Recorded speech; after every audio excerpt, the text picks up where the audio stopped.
ونستعينه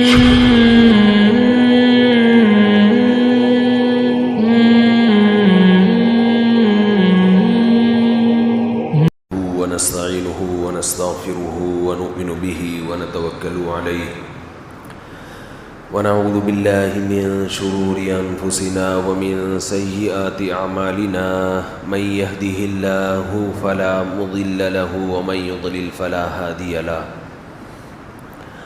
ونشهد أن لا إله إلا الله وحده لا شريك له ونشهد أن محمدا عبده ورسوله صلى الله تعالى عليه وعلى آله وأصحابه وبارك وسلم تسليما كثيرا كثيرا أما بعد فأعوذ بالله من الشيطان الرجيم بسم الله الرحمن الرحيم يا أيها الذين آمنوا ادخلوا في السلم كافة ولا تتبعوا خطوات الشيطان إنه لكم عدو مبين وقال النبي صلى الله عليه وسلم الكيس من دان نفسه وعمل لما بعد الموت۔ قرآن مجید کی ایک آیت اور رسول اللہ صلی اللہ علیہ وسلم کی ایک حدیث پڑھی ہے۔ اللہ تعالیٰ سے دعا ہے اللہ تعالیٰ صحیح طرح سے بات کہنے کی، سننے کی، سمجھنے کی اور پھر عمل کی اللہ توفیق عطا فرمائے۔ پچھلے 2-3 ہفتوں سے ایک موضوع پر بیان چل رہا ہے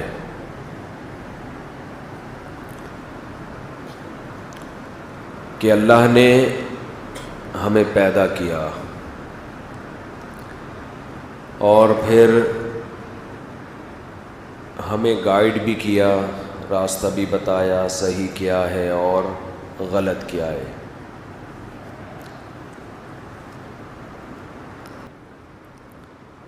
ساؤتھ کوریا کا نام سنا ہوگا آپ نے، سارے اوٹ پٹانگ قوانین بنا کے اس نے اپنی قوم پہ مسلط کیے ہوئے، انٹرنیٹ کے استعمال پہ پابندی، وہ پتہ نہیں کیا کیا، یعنی انسان کی جو بنیادی آزادی ہے وہ بھی سلب کی ہوئی ہے انہوں نے۔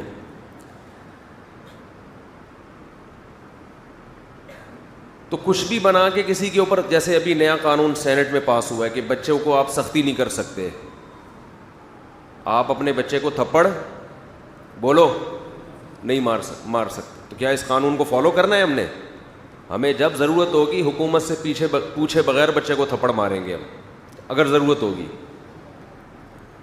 اور اگر وہ پولیس میں گیا تو بچہ بھی گھر سے باہر بولیں گے پولیس والوں کے ساتھ ہی رہو جا کے، صحیح ہے نا۔ سینٹ میں جو بل پاس ہوا ہے کہ باپ یا گھر کا سربراہ اپنی اولاد پہ سختی بولو نہیں کر سکتا، بیگم کو بھی پرمیشن ہے، تھوڑی سی سخت لہجے میں بات کی تو وہ کہاں جائے گی؟ تھانے۔ تو اس کا جو غیرت مند لوگ ہیں ان کے ہاں یہی ہوگا کہ اگر وہ حقوق ادا کر رہے ہیں گھر والوں کے، تمیز سے چل رہے ہیں، اس کے باوجود کبھی تھوڑی سی اونچ نیچ ہو گئی اور وہ پہنچ گئی تھانے، تو بندہ کیا کرے گا؟ رکھے گا اس کو؟ کہے گا بھائی پھر تھانے میں ہی رہو۔ کہاں رہو؟ تھانے میں۔ بچے کو بھی کہے گا کہ اب آپ وہیں رہیں، تھانے میں زندگی گزاریں بیٹا، وہی تمہارا باپ بن کے تمہیں پالے گا۔ تم نے قانون کا سہارا لیا ہے نا، تو قانون تمہارا باپ ہے، ٹھیک ہے نا۔ قانون پولیس کے پاس ہوتا ہے تو اب اسی سے پلواؤ اپنے آپ کو۔ گوروں نے یہی کیا ہے، تبھی تو بچے پیدا نہیں کر رہے، وہ ان کو پتہ ہے یہ کل سالہ بڑا ہو کر ہمیں تھانے میں لے جا سکتا ہے، تو انہوں نے کہا ایک آدھ بمشکل ہو جائے، وہ بھی بڑھاپے میں، شاید کچھ کام کا نکل رہا ہے، ٹرائی کر، ایک رسک لیتے ہیں وہ، بڑھاپے میں ایک آدھ پیدا کرتے ہیں، رسک کہ چلو یار، اور وہ بھی اپنے لیے نہیں، اپنی گرل فرینڈ یا بیوی کے لیے، چلو جی بڑھاپے میں اس کو بھی ایک عدد چاہیے۔ تو کیا اس قانون کو مانو گے؟ یہ قانون اگر پاس ہو بھی گیا تو یہ ایسا ہی ہے جیسے ہمیں زبردستی شراب پلانے کا قانون، ہمیں زبردستی ماں باپ کو ستانے کا قانون پاس ہو جائے، غیر شرعی ہے، اس کی کوئی حیثیت نہیں ہے۔ میں اس لیے کہتا ہوں یہ گدھے گھوڑوں کے لیے بنا ہے قانون، انسانوں کے لیے جو ہمارے سینٹ میں بل پاس ہوا ہے نا، جو جہاں گدھے اور گھوڑے رہتے ہوں یہ کچھ ہوٹل میں 2-4 لوگ رہتے ہوں تو کسٹمر ایک دوسرے کسٹمر کا خیال کرے گا, آنکھیں نہیں دکھا سکتا. جو فیملی ہے اس میں آپس میں ریلیشن ہوتا ہے, کہیں محبت ہے, کہیں سختی ہے, کہیں ابا جی کا موڈ آف ہے آج, تو ابا کا تو مطلب ہی ہوتا ہے کبھی کبھی موڈ اس کا آف ہو. اچھا, یہ جتنے انسانی حقوق کے قوانین بنتے ہیں ان میں ماں باپ کے لیے کوئی قانون سازی نہیں ہو رہی ہے. عجیب بات ہے, حیرت کی بات ہے. یہ میں آپ کو بتا رہا ہوں, انسان جب قانون سازی کرتا ہے نا خدا کو چھوڑ کے, تو یہ ہوتا ہے, یہ اس کا حال ہے. انسان جب قانون سازی کرتا ہے تو اس کا حال دیکھ رہے ہیں کیا ہے. یہ اسمبلیوں میں بیٹھے ہوئے لوگ قانون بنا رہے ہیں تو حال دیکھ رہے ہیں کیا بنا رہے ہیں. ایک قانون ماں باپ کے لیے بنا ہے کچھ دن پہلے, وہ بھی صرف ہمارے ملک میں پاکستان میں, کہ کسی نے اپنے باپ یا ماں کو گھر سے نکالا تو اس کے خلاف سزا ہے. اچھا ہے, اپریشیٹ کرنا چاہیے اس کو. لیکن اوور آل اگر آپ دنیا میں دیکھتے ہیں تو ماں اور باپ کے لیے قانون سازی نہیں ہو رہی ہے, کیونکہ ماں باپ کو پالنا ان کی نظر میں گورنمنٹ کی ذمہ داری ہے, اولاد کی ذمہ داری نہیں ہے. یہ لا ہے دنیا کا, کتنا گندا لا جس کا, اور قرآن سب سے زیادہ کس کا حق بیان کرتا ہے, آپ کے پیرنٹس کا. وہ بیوی بچوں کو بعد میں رکھتا ہے. یہ دنیا بڑی مفاد پرست ہے, بہت مفاد پرست ہے. یہاں جس کا جو مطلب ہوتا ہے نا تو قانون اس کا اسی حساب سے بنتا ہے. ہمارے پاس جھگڑے آتے رہتے ہیں نا, تو جس کو جہاں مالی فائدہ نظر آتا ہے اس کا اصول بھی وہ خود ہی بنا کے اس وقت لانچ کرتا ہے کہ یہ اصول ہے, اس کے حساب سے فیصلہ کریں. تو ہم کہتے ہیں اصول آپ کے نہیں چلیں گے, اصول اگر آپ اسلام سے فیصلہ کروا رہے ہیں تو جو اسلام نے بتایا وہ اصول چلے گا, آپ کا تھوڑی چلے گا. کچھ وقت پہلے تک ملک میں قانون تھا, اب نہیں مجھے پتا کہ وہ چینج ہوا ہے یا باقی ہے. کرایہ دار اگر گھر خالی نہیں کر رہا, مالک مکان نے کسی کو رینٹ پہ گھر دیا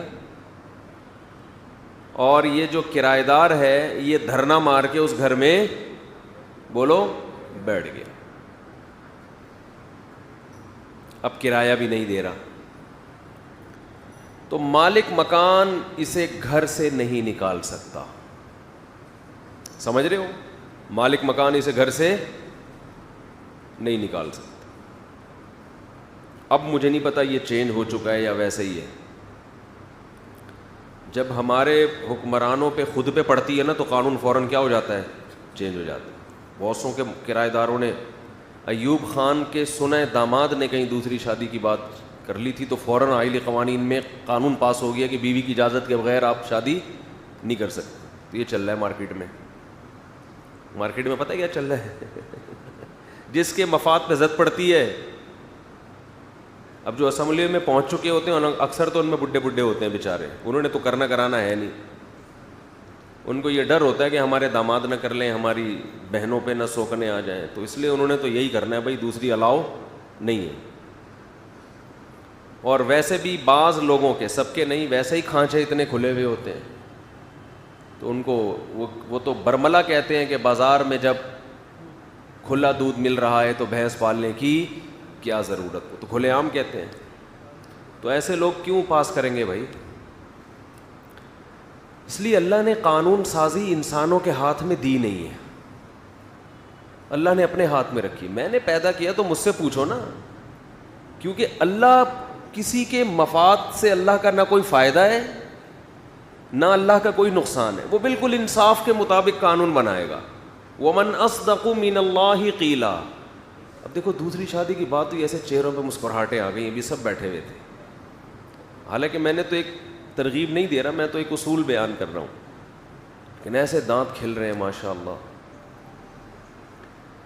یہی الٹا اثر ہوتا ہے خواتین پر بالکل. تو اللہ کہتا ہے وَمَنْ أَصْدَقُ مِنَ اللَّهِ حَدِيثًا, اللہ سے بہتر بات کس کی ہو سکتی ہے؟ بالکل صحیح بات صرف کون کرتا ہے؟ بولو, اللہ کرتا ہے, صرف اللہ ہی کرتا ہے, اللہ کے علاوہ کوئی بھی نہیں کرتا. اللہ کے علاوہ ہر آدمی بات کرے گا اپنے مطلب کی. قانون ایسا بنائے گا جس میں پہلے اس پہ زد نہ پڑ رہی ہو. اگر وہ میں ہوں گا تو میں ایسا قانون بناؤں گا کہ میرے خلاف نہ جا رہا ہو. ہاں اگر میرے مفاد پہ زد پڑ رہی ہے تو قانون چینج. دہشت گردی کے خلاف بل پاس نہیں ہوتے, عوام لٹ رہی ہے, موبائل اسنیچنگ شروع ہو گئی. 2-4 حکومتی لوگ اگر ان کی جیبوں سے والیٹ نکل جائے اور ان پہ کوئی بندہ مر جائے تو فوراً کیا ہو جاتا ہے. آپ نے دیکھا ہوگا اکثر کراچی کی سڑکیں نہیں بنتی, لیکن اگر آپ کو کہیں کوئی سڑک بنی ہوئی نظر آ رہی ہے تو سمجھ لو یہاں کسی سیاسی لیڈر کا وزٹ ہونے والا ہے. حضرت جی کے لیے بنائی گئی ہے. یہ جب ہے جب قانون سازی کس کے ہاتھ میں ہو؟ بولو, انسانوں کے ہاتھ میں. تو انسانوں کے ہاتھ میں جب قانون سازی ہوتی ہے تو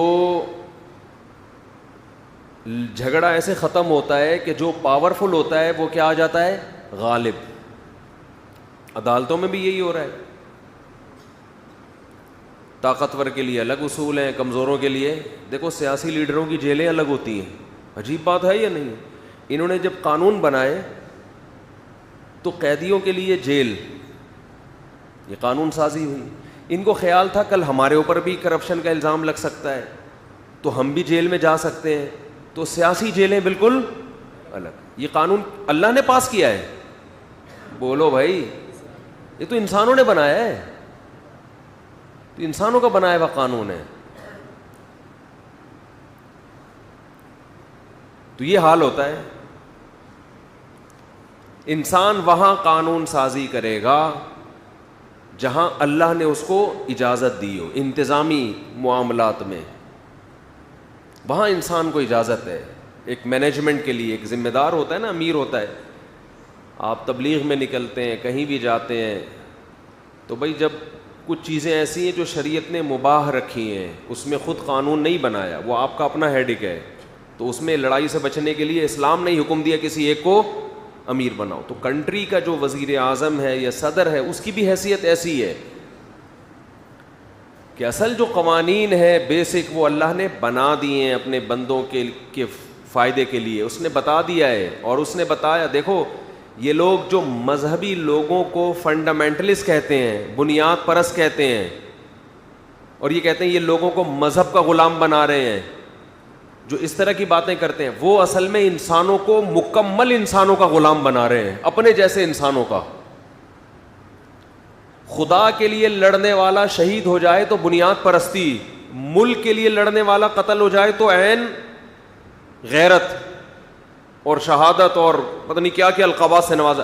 حالانکہ جو ملک کے لیے لڑ رہا ہے اس میں بسا اوقات وہ کنٹری ظلم کر رہا ہوتا ہے, غلط کر رہا ہوتا ہے, لیکن اس کو 21 توپوں کی سلامی کے ساتھ دفن کیا جاتا ہے. وہ فنڈامنٹلسٹ نہیں ہے جو اس نے جان دی ہے, اس سے کوئی نہیں پوچھ سکتا. اب ایک کنٹری کسی دوسرے کنٹری پہ ناحق حملہ کرتا ہے, ظلم سمجھا جاتا ہے نا اس کو, لیکن آپ دیکھیں کہ اس کے فوجی جب لڑتے ہوئے قتل ہوتے ہیں تو 21 توپوں کی سلامی دی جاتی ہے کہ نہیں دی جاتی؟ 21 یا مختلف ملکوں میں مختلف توپیں ہوں گی, مجھے نہیں پتا. حالانکہ اس نے کیا کیا ہے, اس فوجی نے غلط کیا, جرم کیا ہے, کہ جب آپ کو پتا ہے کہ آپ کا کنٹری ایک غلط حرکت کر رہا ہے تو آپ کس بیس پر ایک کمزور قوم پہ ظلم کر رہے ہیں. لیکن اس فوجی کو میدان جنگ میں پیچھے ہٹنے کی اجازت نہیں ہوتی, بلکہ اس کو یہ کہا جاتا ہے کہ آپ کا ایگریمنٹ تھا کہ کنٹری کو جہاں بھی جیسے بھی جب بھی ضرورت پڑی آپ کو یہ پوچھنے کی اجازت نہیں ہے کہ صحیح ہے غلط, آپ نے لڑنا ہے. یہ ایگریمنٹ ہے تو ایگریمنٹ کی وجہ سے آپ پابند ہیں. یہ دلیل غلط ہے, اس لیے کہ ایگریمنٹ اگر غلط ہو تو عقل یہ کہتی ہے کہ اس ایگریمنٹ کی پابندی لازم نہیں. میں نے آپ سے ایگریمنٹ کیا مجھے 1000 روپے دو, میں فلاں بندہ مار کے آتا ہوں. اب میں بندے کو تلاش کر رہا ہوں, بندہ مجھے کہہ رہا ہے بھائی مجھے نہیں مار, میں کہوں بھائی ایگریمنٹ ہے, یہ کیا ہے؟ معاہدہ ہے. دنیا میں کوئی عقل مند کہے گا کہ یہ اس معاہدے کی بیس پر ایک بے گناہ کا قتل جائز ہے؟ ارے کیا ہو گیا, بولو یار. کہاں سے جائز ہو گیا؟ یہ ایگریمنٹ ہی غلط ہے, ظلم پر مبنی ہے. آپ نے اپنے ملک سے فوج میں بھرتی ہوتے ہوئے ایگریمنٹ کیا کہ میں ملک کے لیے لڑوں گا, اچھا ایگریمنٹ ہے, صحیح ہے,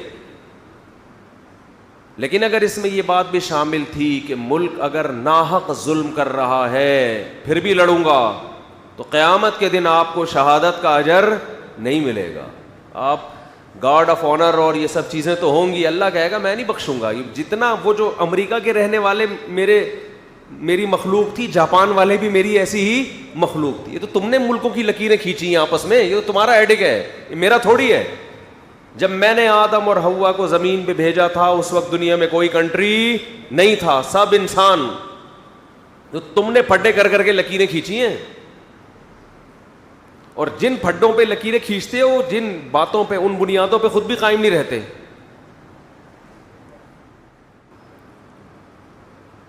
جب یہ آزادی ہمارے ہاں پھیلے گی نا اس طرح سے کہ نہ شوہر بیوی کو آنکھیں دکھا سکتا ہے اور نہ بیوی شوہر سے مطالبات کر سکتی ہے. ہم تو عورتوں کو بھی مشورے دیتے ہیں کہ خود تو آپ شوہر پہ ہاتھ نہ اٹھاؤ, لیکن حد سے زیادہ تجاوز کر رہے ہیں بھائیوں سے پٹواؤ معذرت کے ساتھ. پھر وہ اس طرح کی وہ چلا جائے گا آدھا, پھر وہ پٹنا شروع ہو جائیں گے. مطلب یہ کہ ایسے نہیں, پہلے پورا مشورہ لے لو, کسی سے مشورہ لو. پہلے میں بیٹھا ہوا ہوں یہاں, مجھ سے مشورہ لو کہ عورت کے لیے تو شوہر پہ ہاتھ اٹھانا بالکل جائز نہیں ہے, اس سے تو معاملہ اور خراب ہوگا.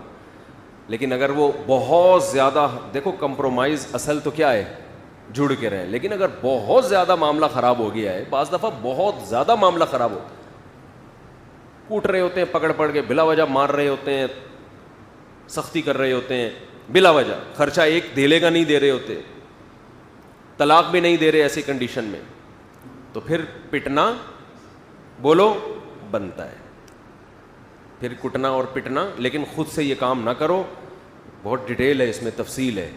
وہ کلپ چلے جاتا ہے, لوگ پھر, ابھی وہ میرا کلپ چلا آدھا کہ بیوی گھر سے بھاگ جائے تو واپس لانے کی ضرورت نہیں ہے.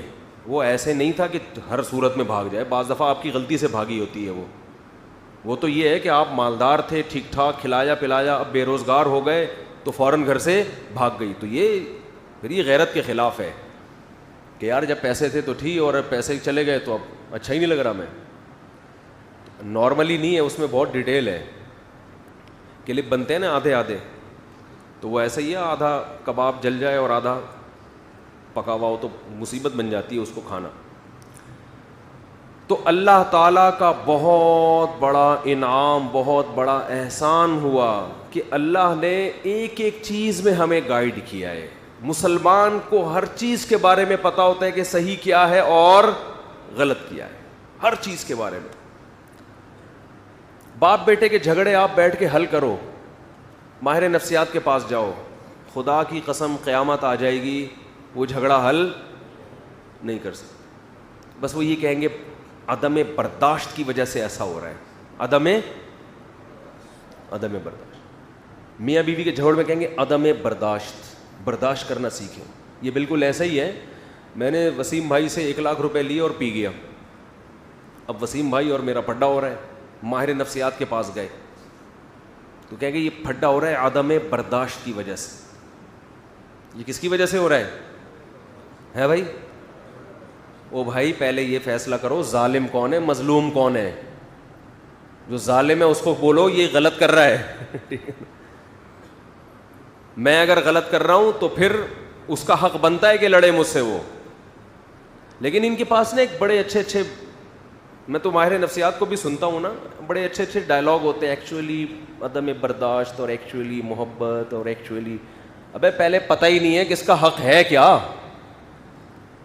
پہلے یہ تو فیصلہ کرو کہ ظالم کون ہے مظلوم کون ہے. تو جو ظالم ہے پہلے اس کو بتاؤ بھائی غلطی تمہاری ہے, اصل میں غلط تم ہو, اس کو پورا حق ہے کہ تم سے بدلہ لئیے. پھر مظلوم کو کہا جائے گا کہ یار اگر تو برداشت کر لے تو اچھا ہے, جھگڑا ختم ہو جائے گا. حدیث میں آتا ہے جو حق پر ہونے کے باوجود جھگڑا ختم کر دے تو میں اس کے لیے جنت کے بیچ میں گھر کی ضمانت لیتا ہوں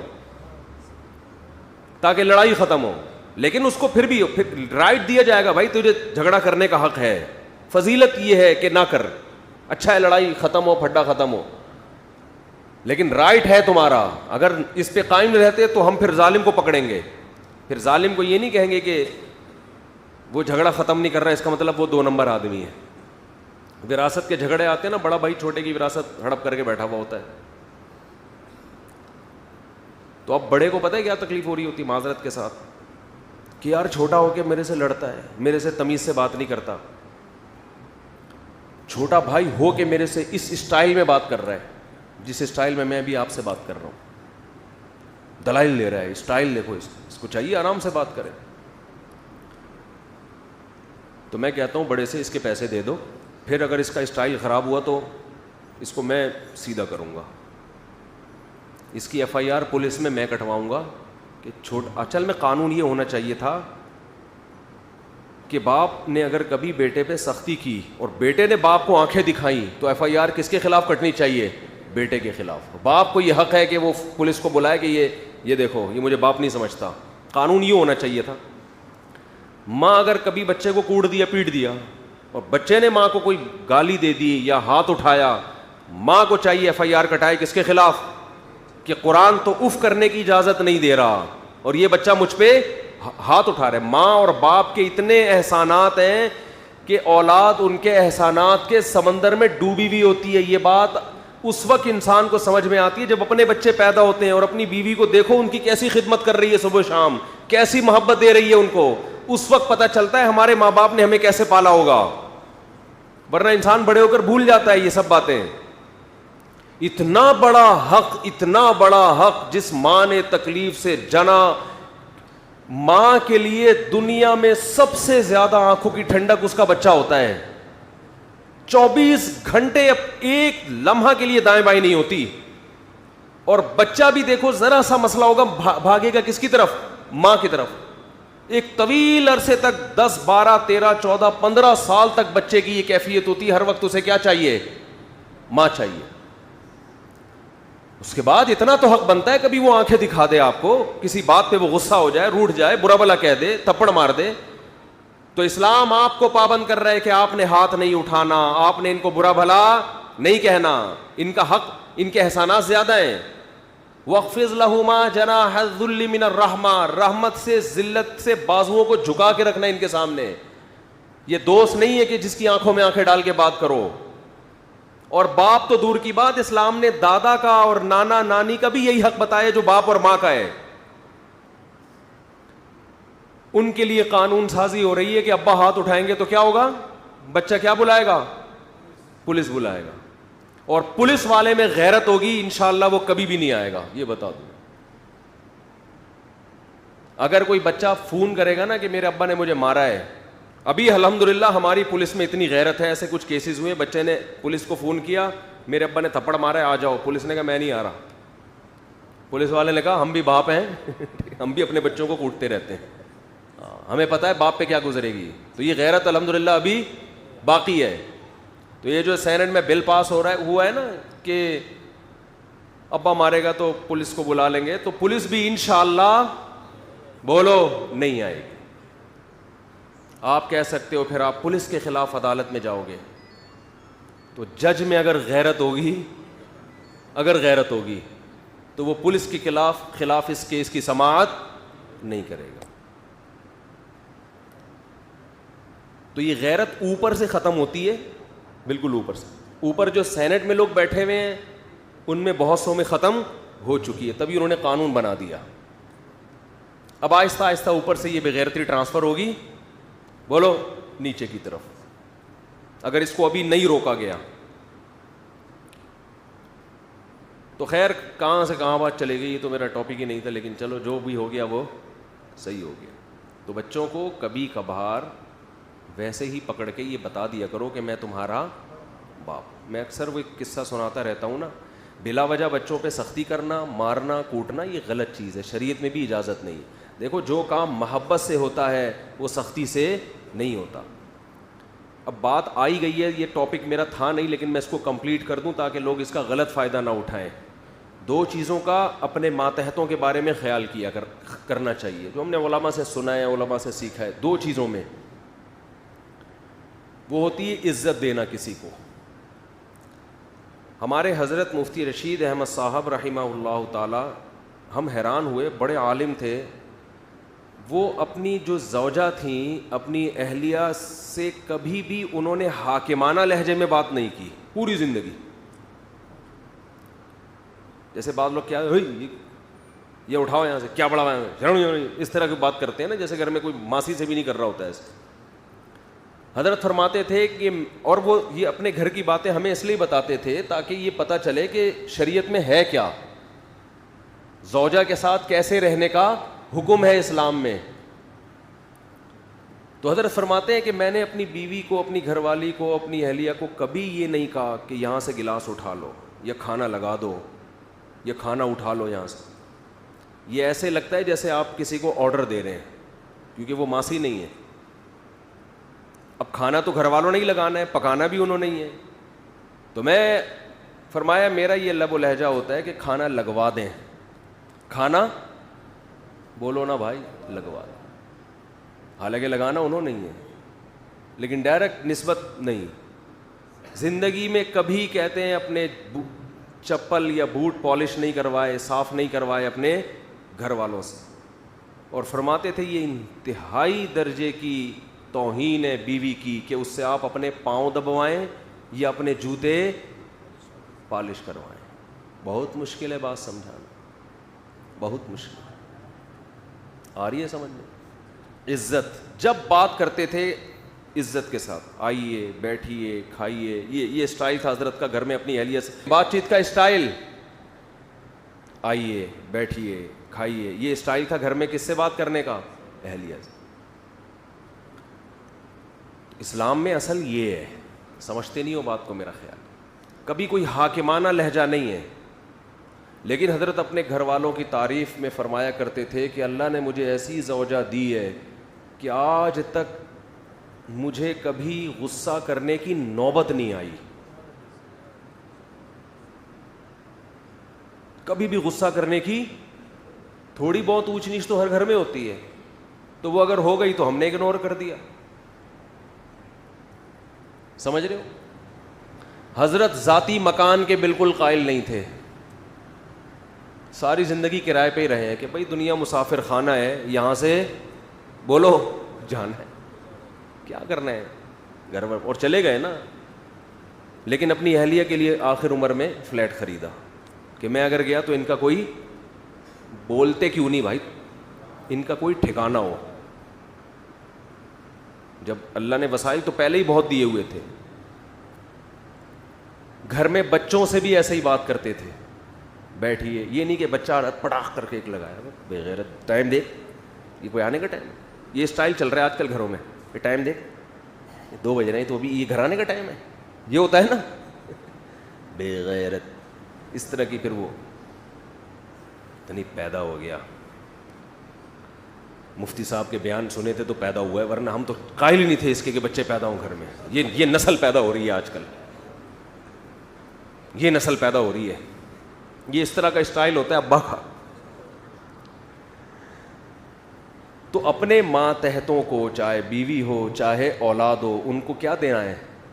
بولو عزت. ایسے بات کرنی ہے جیسے ہم نے دیکھا ہے اپنے بڑوں.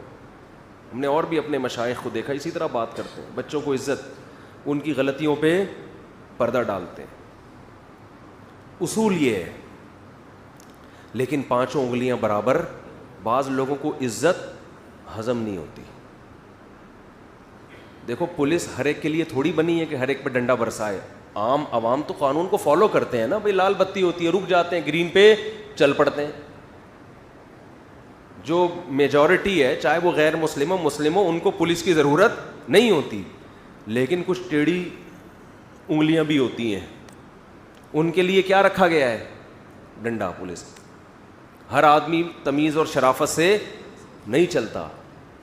تو ایسے ہی بعض دفعہ بیگم سے آپ عزت سے بات کر رہے ہیں، آئیے بیٹھیے، کھانا اٹھوا لیجئے، پاؤں بالکل بھی نہیں دبائیے. آپ کی یعنی سیلف ریسپیکٹ کی یہ کیا ہے؟ خلاف ہے. آپ کوئی ماسی تھوڑی ہے جو میرے پاؤں دبائیں گی بیٹھ کے. تو اس میں جو شریف عورتیں ہیں، عزت دار عورتیں ہیں، جن پہلے سے خاندانی ہیں، وہ کہیں گی میرا میاں کیا ہے ماشاء اللہ خاندانی آدمی ہے. وہ بڑھ چڑھ کے وہ کہے گی نہیں میں نے تو پاؤں دبانے ہی ہیں آپ کے ہر قیمت پہ. جب آپ مجھے اتنی عزت دے رہے ہیں تو میں بھی عزت دوں گی. میں ڈائریکٹ پاؤں دباؤں گی, آپ کے سر دباؤں گی, آپ کے سر میں مالش کروں گی, اور جو خدمتیں آپ نے مجھ سے لینی ہے میں آپ کی خدمتیں کروں گی. بعض دفعہ معاملہ کیا ہو رہا ہوتا ہے آپ عزت دے رہے ہیں, سامنے والے کو عزت سمجھ میں آ نہیں رہی.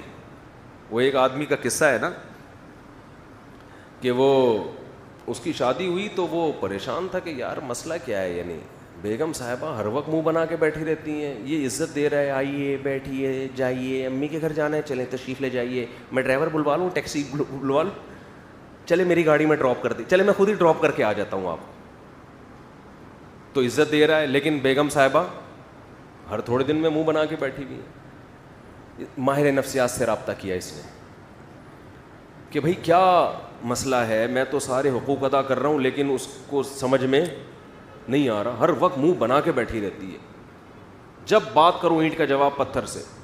اب ماہر نفسیات وہی ایکچولی کر کے نا, ایکچولی اصل میں انسان آپ دیکھیں کوئی فالٹ ہوگا آپ کے اندر جو آپ کے سمجھ میں نہیں آ رہا, ابا سے پوچھیں, اپنی والدہ سے پوچھیں, بچپن میں کوئی چوٹ تو نہیں لگی تھی دماغ میں آپ کے.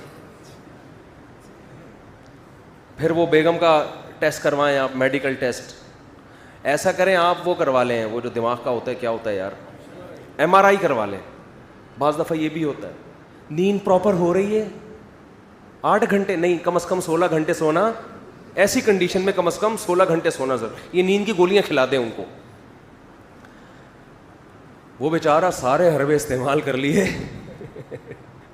ایسی بعض ہوتی ہیں, نارملی ایسی نہیں ہوتی ہیں. اور ایک دن اس کو غصہ آیا, اس نے کہا یار کیا مذاق ہے یار, سارے حربے, یہ تو تمیز سے بات نہیں کرتی. اس نے طبیعت سے پکڑ کے کوٹ دیا.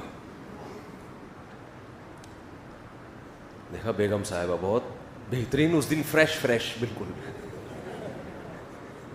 وہ ایسے خاندان کی تھی کہ وہ پٹنے کی عادی تھی.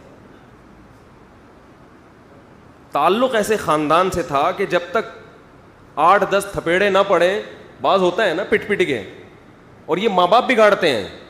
باپ نے بچپن سے بہت کوٹا ہوتا ہے, ماں نے کوٹا ہوتا ہے. ہم کہہ رہے ہیں ماں بچوں کو مارے, لیکن ایسا تو نہیں ہے نا کہ ہر وقت درندوں کی طرح پیٹتی رہے ان کو, بچے باغی ہو جاتے ہیں کبھی کبھار تو ٹھیک ہے. تو پھر جب جو پروڈکٹ مارکیٹ میں آتا ہے نا وہ اس قسم کا آتا ہے کہ ان کو ایک روحانی تسکین چاہیے.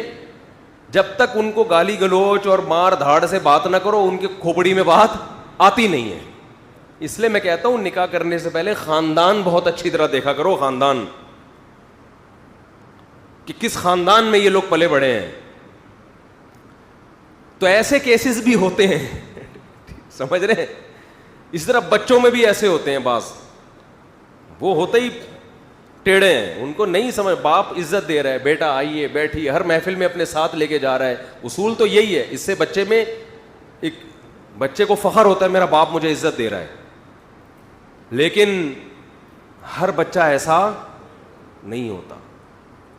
تو ایسے موقع پہ اس کی تربیت کے لیے شریعت نے حکم دیا ہے کہ اس پہ ہاتھ اٹھایا جائے. نبی نے فرمایا بچہ جب 7 سال کا ہو جائے محبت سے نماز کی تلقین کرو. 3 سال تک محبت سے بات کرنی, ہاتھ نہیں اٹھانا. 10 سال ہو گئے, 3 سال میں بھی بات سمجھ میں نہیں آئی ہے کہ ہم مسلمان ہیں نماز پڑھتے ہیں. اب 10 سال میں محبت سے نہیں, اب کیا ہوگا, اب ہاتھ اٹھے گا, اب آنکھیں دکھائی جائیں گی. اور 10 سال میں بھی آنکھیں نہیں دکھائی نا, 15 سال میں آپ آنکھیں دکھانے کے قابل نہیں ہوگے, وہ آپ کو آنکھیں دکھانا شروع کر دے گا. سمجھ رہے ہو؟ پھر اس کا مطلب آپ نے اپنا باپ پیدا کیا ہے, اپنی اولاد پیدا نہیں کی ہے. 10 سال کے عرصے میں بھی اگر آپ نے نہیں کی سختی تو سمجھو یہ اب آپ کا باپ بنے گا تھوڑے دنوں میں. تو نارملی شریعت کا حکم ہے کہ اولاد کو عزت دی جائے, جو کہ بہت سے ماں باپ نہیں دے رہے ہوتے, باپ خاص طور پر.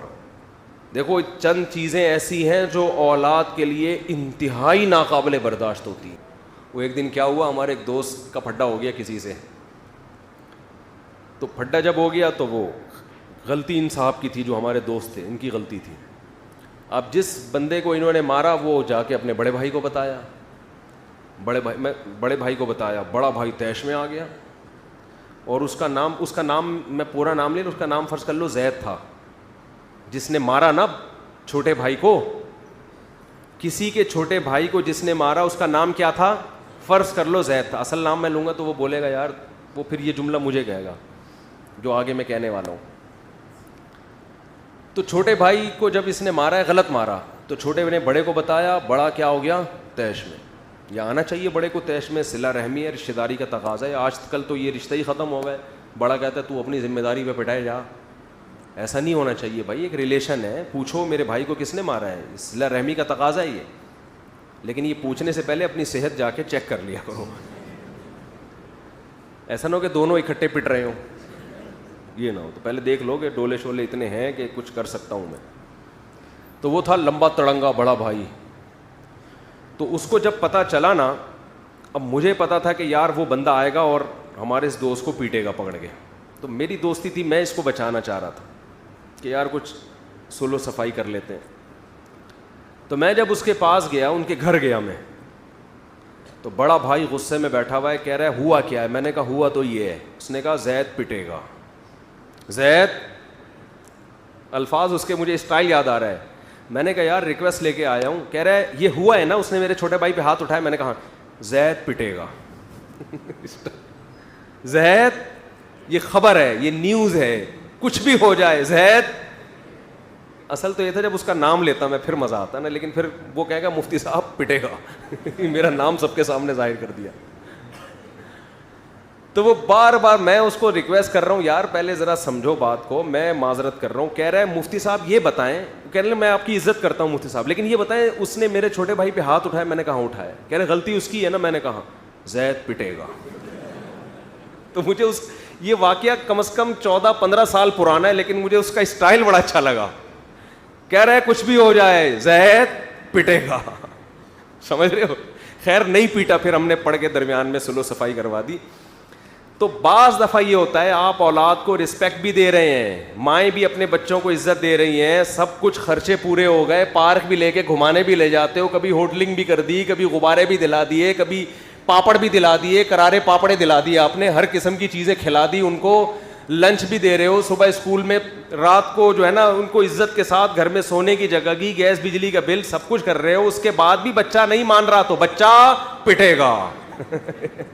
جبکہ گورنمنٹ کہتی اب بھی نہیں پٹے گا. یہ ہمارا اختلاف ہے. اب سمجھ میں آیا؟ ہم کہتے ہیں اب بچہ پٹے گا, اب چترول لگیں گے, کیونکہ ہم نے اپنے گھر میں باپ پیدا نہیں کیا ہے, اپنی اولادیں پیدا کی ہیں. اب بھی نہیں پٹے گا, اس کا مطلب ہم خانسامہ ہیں. پھر ہم کیا ہیں پھر؟ بلکہ خانسامہ بھی ہم سے. یا تو ہم کو تنخواہ دو اس کی, پھر آپ بیوی بچوں سے بولیں میں تو خدمت کر رہا ہوں نا اس کی, مجھے کیا چاہیے؟ تنخواہ چاہیے. تنخواہ دو کہیں سے بھی لا کے, کما کے, جو گھر دیا ہوا ہے میں نے, کرایہ نکالو اس کا, بچوں کو رکھا ہے آپ نے گھر میں, کرایہ دے بھائی.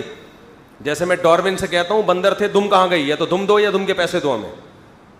میں ڈاروین سے یہی کہتا ہوں نا, یار ہم بندر سے انسان بنے تو دم کہاں گئی, تو یا تو ہمیں دم چاہیے یا دم کے پیسے چاہیے. تو بچوں سے بولو کہ اب بھی اگر نہیں پٹے گا تو اس گھر کا جا سائیکل کی دکان کھول, پنچر لگا اور مجھے اس گھر کا کرایہ دے. بیوی سے بھی بولو کہ میں اس پوزیشن میں آ کے بھی آنکھیں دکھانے کے قابل نہیں ہوں, تو اپنے بھائیوں سے بولو اس گھر کا مجھے کرایہ چاہیے, اور جتنے انڈے پراٹھے آئیں گے آدھا تمہارا آدھا میرا خرچہ ہوگا. تو زید جو ہے اس کنڈیشن میں کیا ہوگا, زید پٹے گا. تو اسٹائل بڑا ٹائٹ تھا, کہہ رہے مفتی صاحب کچھ بھی ہو زید پٹے گا. وہ زید کی جگہ وہ نام آتا پھر مزہ آتا, لیکن یار وہ زید میں مزہ نہیں آ رہا. آدھا مزہ تو آگے آ گیا, لیکن جو پورا نام آتا پھر. خیر وہ نہیں پٹا, الحمدللہ بچ گیا وہ.